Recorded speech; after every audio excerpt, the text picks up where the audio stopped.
Everybody, again, this will probably be the last of my series, the last one I did. I didn't have the radio ready, and I apologize for that. What I wanted to do was, because I've tested the ICOM 7300, I've tested the Striker 955, I've done the Cobra 25, the Cobra 142. So I just want to quickly span so you know I'm not BSing you. There's the ICOM with the Ameritron amplifier. I'll go ahead and shut it off. And then I've got the Striker 955. It's lined up with an 8-pill. And then the one I'm going to be testing now is my Uniden Washington with an old Channel King 500. For nostalgic reasons and the way they sound, the reports I get, that is my favorite setup right there. Cobra 25, Cobra 29 LTD Classic. Have it lined up with the big dog. I can run it on 2-pill or 2 driving 8. Got the Phantom DNA that I ran with the 142 Cobra. The 142 Cobra is in this rack right here. Here's a big dog amp. I just love that. That's an old front end alignment cabinet is what that is, and I put this on there so I can just stack stuff. So that way you know. And how I operate all this is off switches. So you got to be careful when you have a bunch of switches. I've got marked what cable is what, and I'm just using enough I know. So you can see here, like on this radio, I got radio 2, position 2 down on my switch. It's marked that way, so I know to double check self. I don't drink anymore, but I'd say if I did, I could have a fire here or burn something down. So I'm going to get focused in on the scope again, the LP700. I'm trying to learn how to operate this scope, what I should be looking at. That's the stuff I'm trying to teach myself. Again, I've used a digital storage oscilloscope for automotive. Never have done this for radio, so that's what I'm trying to learn. Please, if you have any suggestions, tips, want to laugh at me, I would appreciate that. So let's see what this barefoot radio is going to do. I did hook the M2 mic to it. You're going to hear a little squawk back when I unkey, but I wanted to stay with the same mic to see what the radios do. So here we go. 1, 2, 1, 2, audio. Oh. So only pumping about 8 watts. This is a bone stock radio, no variable. Has not had anything done to it. When I first got it, I just blew a little dust out of it, didn't touch anything. So it's bone stock. It's about a 2 to 3 watt dead key, and 8 watts is all it'll put out. So as you can see, 3 watt dead key, swings to about 8. Oh. Now I'm going to go ahead and take this thing off standby. And I'm not going to turn it all the way up. No, I'll just leave it where it's at on full bore. So, oh, like the other amps, it really cleans it up. About 500 watts. Showing about 530, but on my other meter, let me check it on the DOSI.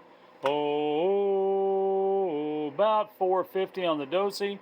Audio. Probably about 550 on the LP700. I will tell you this, I got a buddy that I've taken radios to. I'm within 3 to 5 watts of his bird meters. So that LP700 is accurate. I thought it was being real forgiving and showing me more than I actually was using, but I've tested it with different meters. The DOSI is the one that's very stingy. So let's look at this pattern again. Oh. I mean, that's a clean looking pattern. I'm going to give that to the radio. It's untouched. Nobody's messed with it. Is that pattern what I'm supposed to be seeing? I don't know. Let's see what the amplitude is. Oh, 200 positive, 200 negative. The amplitude is. Let me see what it does here without the power on, just for giggles. Oh. So the amplitude is about 40, 20 up and 20 down. So that definitely has not got anything to do with the wattage output. But anyway, I'm impressed with the pattern this one has. It looks clean. Is that what it's supposed to look like? I don't know. But as for all the radios, the Striker and this one, to me, have the cleanest pattern that you can have. And I did all of them the same trigger, the same milliseconds, same cursor. Let me just play with something. Let me change the time to 2 milliseconds, see if that does anything for it. Oh, what that does, it samples 2 seconds instead of 1 second, so you're going to get more on the screen than the one you have. Oh, so basically we're putting more events on that little screen. You understand? So let me just take this off of here. This should be just the screen, so we probably get a bigger sample. Oh, see how hashy it is because we're getting more events in the same screen.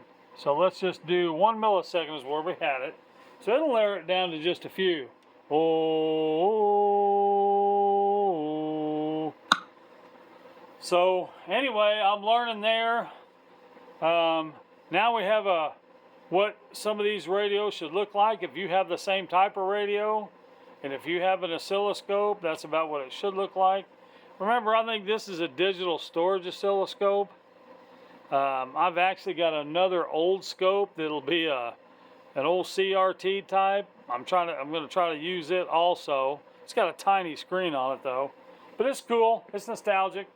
Anyway, the Gray Ghost. I hope this helps you guys. I don't know. The only thing I learned is they're going to look different. Now I've got to learn, and hopefully you guys can too, or give me some guidance. What am I supposed to be looking at? What is the amplitude supposed to be? What does it mean on that Cobra 29? It had slanted edges on the peaks, and the top and bottom, positive and negative peak, were slanted. So that has to mean something. But anyway, that's all I've got. I'm not going to start hauling out other radios. But anyway, I hope we get to learn together. This has been absolutely made you laugh how ignorant I am. I'm good with that. If you think I look like an expert because I have a cool scope, I'll take that too. But honestly, I'm just beginning and don't even know what I'm looking at. But it's fun anyway.